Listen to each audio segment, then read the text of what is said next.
Hey guys, and welcome to the render interface overview for sampling in Blender. Sampling is a cycle-specific setting that determines how many times Cycles decides to calculate the light, essentially, before it's done rendering.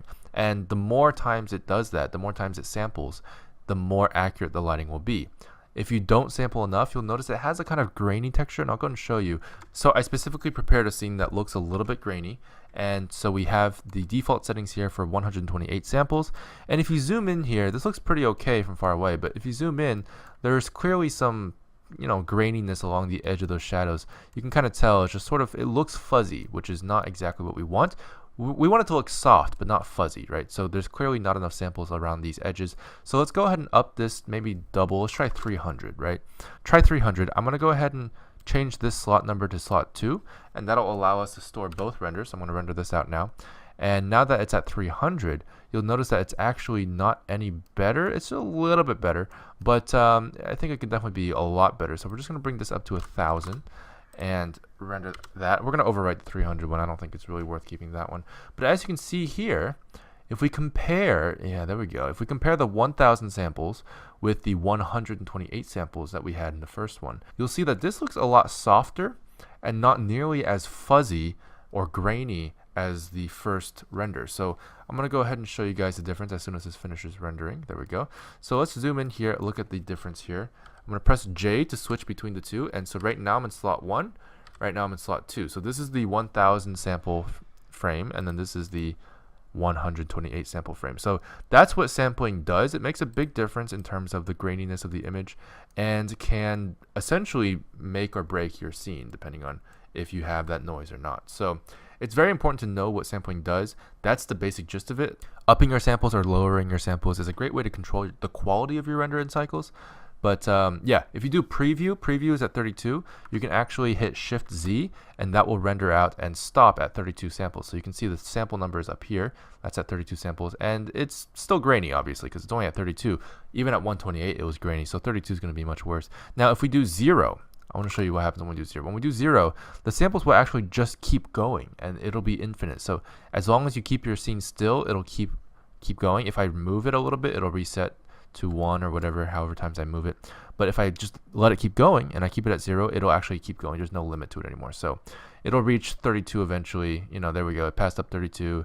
Eventually it'll go to 128, and eventually, if I left it for long enough, it'd probably go up to 1,000 something if I wanted to. So this is a good way. I usually keep it at 0, so at least I can control how long I want the samples to render for, just to see if I can get any further or any better.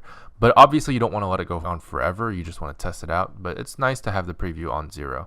Another thing is the seed. So the seed is pretty interesting. Seed basically means that there's going to be a slightly different random pattern for your frame for the noise. So if you have to have a little bit of noise, it's best to have the seed change in each frame if you can. Otherwise, the noise will stay consistent as a specific pattern over every single one of your frames. So I've seen that happen a few times where in your Cycles render, you'll have an animation and there's a little bit of noise, and then that noise keeps the same pattern throughout each one of the frames. And so it kind of looks like there's like a texture on top of the entire image, sort of imprinting on top of the colors there, which is not exactly, it's kind of distracting in my opinion. Some people will try to alleviate that by simply clicking this button here, which helps a lot.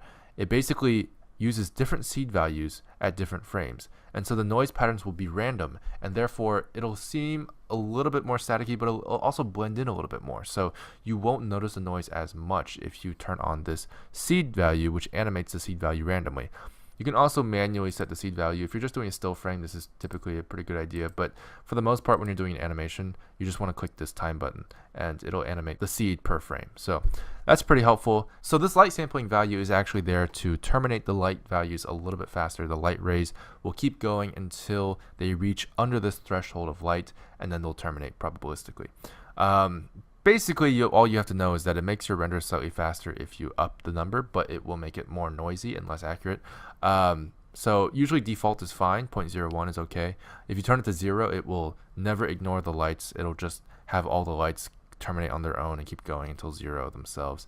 But it's a lot slower to render. And then we have the pattern settings, Sobol or correlated multi-jitter.